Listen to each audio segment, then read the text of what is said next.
Hello dear student, कैसे हैं आप सब। चलिए शुरू करते हैं। हमारा चैप्टर चला हुआ है कैपिटल एंड रिवेन्यू आइटम्स, यानी कैपिटल एक्सपेंडिचर क्या होता है, रिवेन्यू एक्सपेंडिचर क्या होता है और इसका डिफरेंस ये हमने लास्ट क्लास में पढ़ा था। आज हम पढ़ेंगे डेफर्ड रिवेन्यू एक्सपेंडिचर क्या होता है और आगे का चैप्टर। तो सबसे पहले देखते हैं कि डेफर्ड रिवेन्यू एक्सपेंडिचर क्या होता है। ये एक इम्पॉर्टेंट पॉइंट है एग्जाम पर्पज से। हालांकि इसको मैंने एक चैप्टर के अंदर बेसिक अकाउंटिंग टर्म्स कराया था आपको चैप्टर, वहाँ पर भी मैंने आपको बताया था डेफर्ड रेवेन्यू एक्सपेंडिचर क्या होता है। इसके अलावा एक चैप्टर मैंने आपको पढ़ाया था फाइनेंशियल स्टेटमेंट विद एडजस्टमेंट, तो वहाँ पर point number 17 deferred revenue expenditure ही मैंने एक्सप्लेन किया था।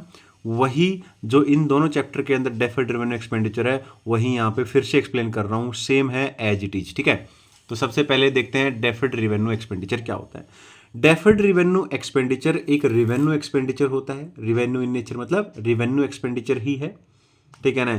लेकिन ये खर्चा ऐसा खर्चा होता है, ठीक है ना, जिसका बेनिफिट जो होता है कई सालों तक आपको मिलता है।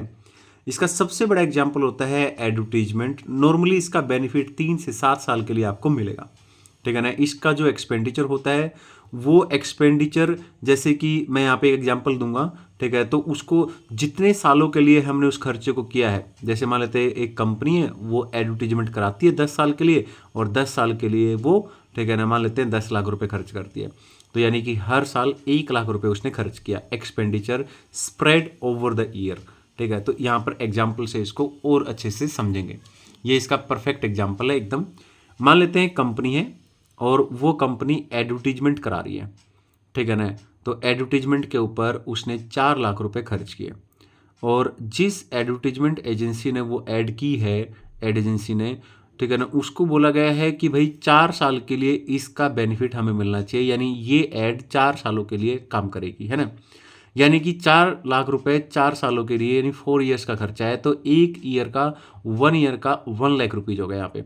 तो जब आप प्रॉफिट एंड लॉस अकाउंट बनाएंगे तो वहाँ पर 2 एडवर्टीजमेंट एक्सपेंडिचर करके 1 लाख रुपीज दिखा देंगे, क्योंकि प्रॉफिट एंड लॉस अकाउंट जब हम बनाते हैं तो वो फॉर द ईयर यानी 1 साल के लिए बनता है।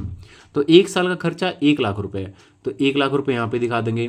और जो बैलेंस शीट है वहाँ पर डेफर्ड रेवेन्यू एक्सपेंडिचर दिखाएंगे 4 लाख रुपए, और उसमें से इस साल का जो खर्चा है जो यहाँ पे 1 लाख दिखाया है वो करंट ईयर का एडवर्टीजमेंट एक्सपेंसेस लिख के 1 लाख माइनस कर देंगे। अब अगले साल 3 लाख रुपए इसको क्या कर देंगे, कैरी फॉरवर्ड कर देंगे। अगली बैलेंस शीट में यहाँ पे 3 लाख दिखाएंगे, वापिस 1 लाख लिखेंगे यहाँ पे और फिर 1 लाख माइनस करेंगे, फिर 2 लाख आएगा। फिर उससे नेक्स्ट ईयर यहाँ पे 2 लाख लिखेंगे, फिर 1 लाख यहाँ पे लिखेंगे और 1 लाख माइनस करेंगे 1 लाख। इस तरीके से फिर अगले साल, तो ये 4 सालों का खर्चा है, 4 साल तक आपको इस तरीके से दिखाना होता है। ये है डेफर्ड रेवेन्यू एक्सपेंडिचर।